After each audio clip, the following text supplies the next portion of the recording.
is enough said.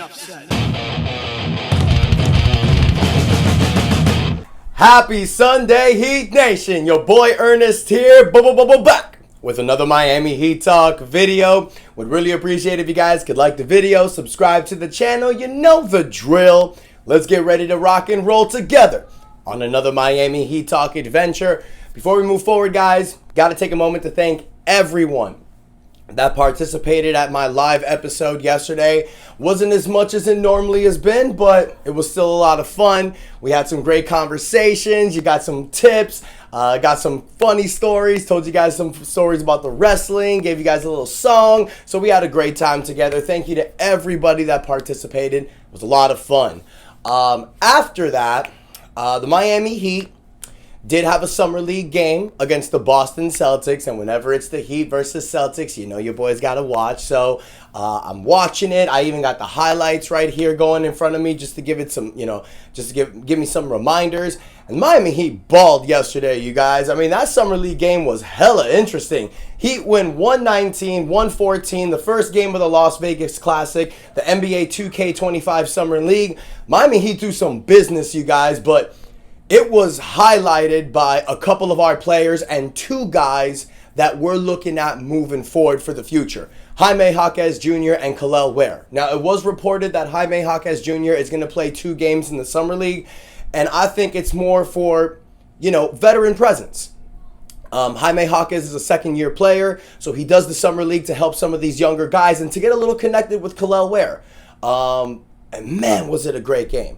Jaquez yesterday, you guys, gives you 29 points, 11 rebounds, 5 assists, 10 for 18 for the field in 31 minutes, 9 for 11 from the free throw line. Elevating his game, man.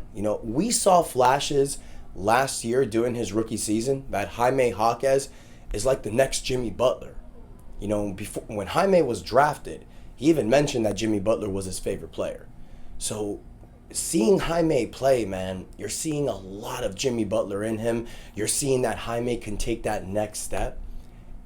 And Jaime is that guy that I feel we need to look at as the future alongside with Bam Adebayo. Because games last year, you guys, during the regular season, the first part of the season, Jaquez was dropping 30-point games, top 20-point games. Jaime was showing that he could actually carry an offense at certain times, and he's only going to get better, in my opinion.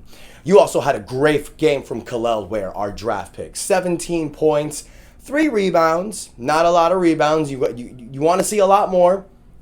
3 block shots. I mean, Kel'el Ware is constantly showing that he's giving the Miami Heat something we haven't had in a long time. Presence down low, defensive presence down low.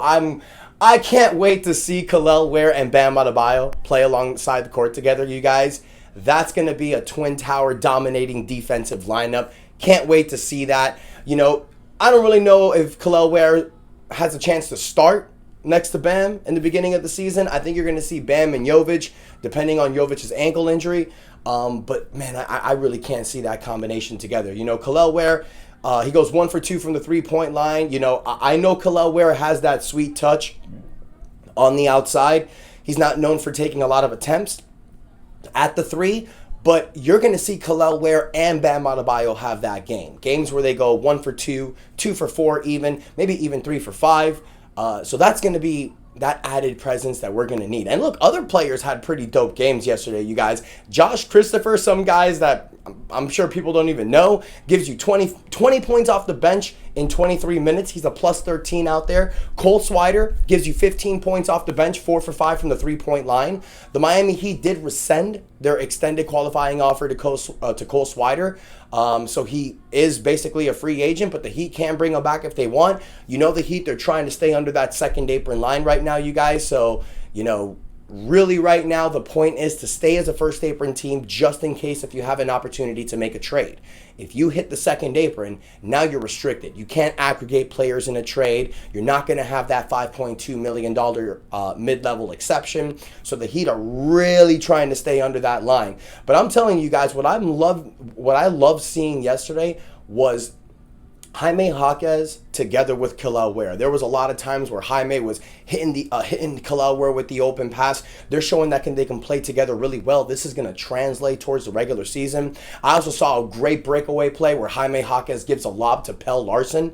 You know, Pelle Larsson only gives you 4 points starting yesterday, but his defense, man, I can see why they called him a 3-and-D player, a glue guy for the Miami Heat. Look at Pelle Larsson to possibly steal some playing time. You know, he's got that hustle as a second-round draft pick, kind of like Josh Richardson. So I'm really looking forward to seeing that. Also, Zion Pullen, he had a pretty decent game yesterday. 13 minutes off the bench. He gives you 10 points, 4 for 5 shooting. He's a spark plug off the bench. I'm loving me some Zion Pullen. The future's bright with this Miami Heat team, you guys. And I have mentioned this before, and I want to specifically say it on this video, because this video is about the future for the Miami Heat and how I feel that we are so good. Now, I've said it before, you guys. This year, the 2025 season, is the final year of running it back. This is the make it or break it season.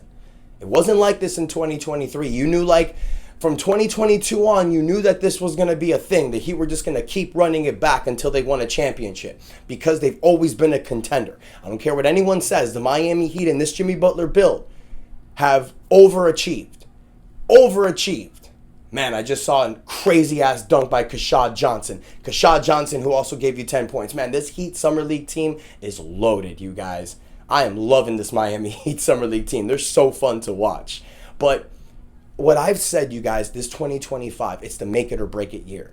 That means if this Miami Heat team shows that they can be fully healthy, can make and run, possibly give you another NBA Finals trip, or even win a championship. I know some people are probably laughing at that, but you never know.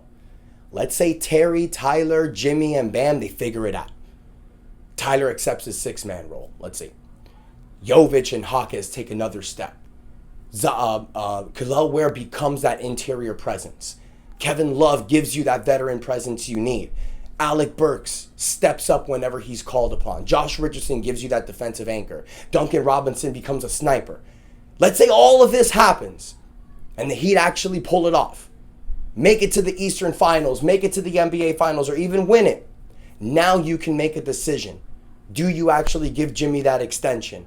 Do you continue to go with this team? But let's say they don't do it. Let's say they fail and lose in the first round again or the second round. Now, you can make your real decision. Okay, Jimmy, thank you for the 6 years, but we need to look at a different build moving forward. And now you can continue to move with a build around Bam Adebayo, Jaime Jaquez, Kel'el Ware, Nikola Jovic. And now you can figure out what you want to do with Tyler Hero. Do you want to keep Tyler with this team, with this particular build? Or do you think it's best to move him and build completely around Bam and Jaime Jaquez? Jaime Jaquez is showing you that he can be that piece. Is he a star player? We haven't really seen yet. We don't really know. I know people may say yes. Some people may say no. He was hurt in the playoff series against Boston. But in the other games, he didn't really show. Nobody showed that they can take it. And that's Boston. Boston's a juggernaut. I would have loved to see this Miami Heat team in the playoffs without Jimmy against a team like Milwaukee, New York, because Boston was a juggernaut. You weren't going to beat Boston. The fact that he got one game against that Boston team without Jimmy and Terry was impressive. But I would love to see what this team can do. So I want to hear from you, Heat fans. Let me know what you think. I mean, what do you think about this Summer League game? Do you think the future looks bright with this Heat team? Do you think Jaime Jaquez can be a potential star? Let me know what you think in the comments. What do you guys think about Kel'el Ware with this team? Do you think it's best for Kel'el Ware to start next to Bam? Or do you think it's better for him to come off the bench for a Nikola Jovic and Bam Adebayo to be a three-headed monster? Let me know in the comments your thought, you guys. Don't forget to like the video. Do not forget to subscribe to the channel as we push for 5,000 subscribers. You hear my kids in the background. Got to get some family time. Enjoy the Sunday. And that is enough said. Yeah, buddy. Let's go.